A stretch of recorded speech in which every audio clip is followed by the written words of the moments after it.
আপনি যদি শহরে থাকেন আর গ্রামে ঘুরতে আসেন তাহলে আপনাকে গ্রাম খুব সুন্দর লাগবে।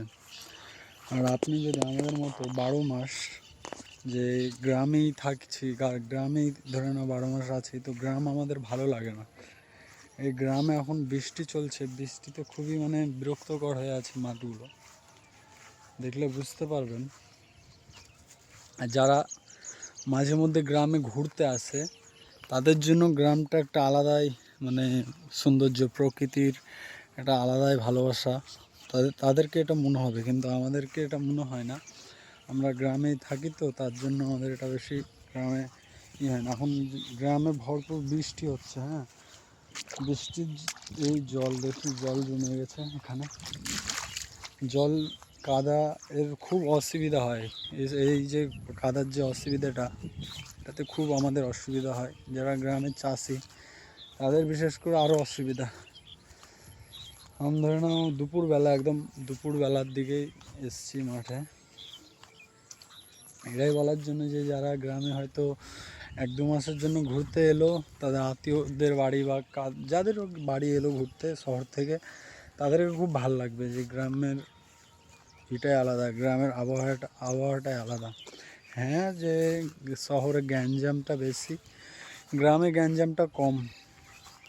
আর আমাদের 12 মাস থাকতে হয় এই গ্রামে, যে কোনো অসুবিধাতে পড়তে, একটু ভাই ঝড় বৃষ্টি হলেই, একটু হাওয়া হলেই কারেন্ট পাল্লে যায়, কারেন্ট থাকে না, অনেক রকম অসুবিধা আছে। আর শহরে কি হয় যে যতই ঝড় হোক, যতই হোক, ওই কারেন্টটা যাবে না, অনেক রকম সুবিধাগুলো পায় তারা।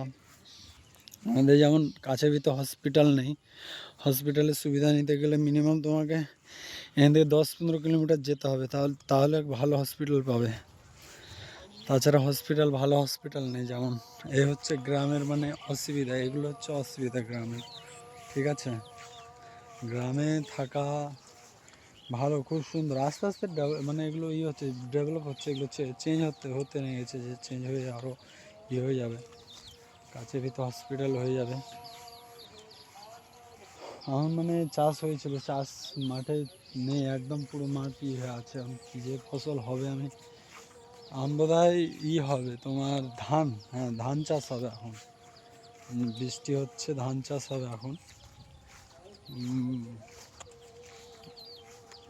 কোনো মাঠেই ফসল নেই, সেরকম কোনো মাঠেই ফসল নেই দেখা যাচ্ছে, সব মাঠই ফাঁকা পড়ে আছে। আর এইদিকে দেখতে বুঝতে পারছেন কি না, এদিকে হচ্ছে বৈরের গাছ আছে, এগুলো এদিকেও আছে। আর এইদিকে হচ্ছে লিচুর গাছ সব। তো দেখা হবে নেক্সট ভিডিওতে। ভালো থেকো সবাই, আর সাপোর্ট করিও।